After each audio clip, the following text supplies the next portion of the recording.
ఒక్కసారి గంటకు చేరగా కంటికి పాపవైతే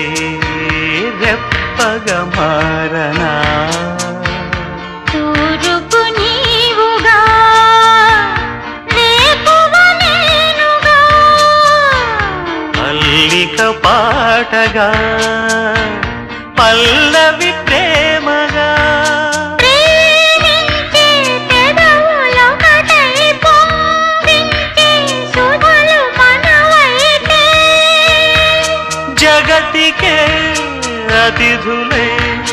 జననమౌదిన ప్రేమ జంటకి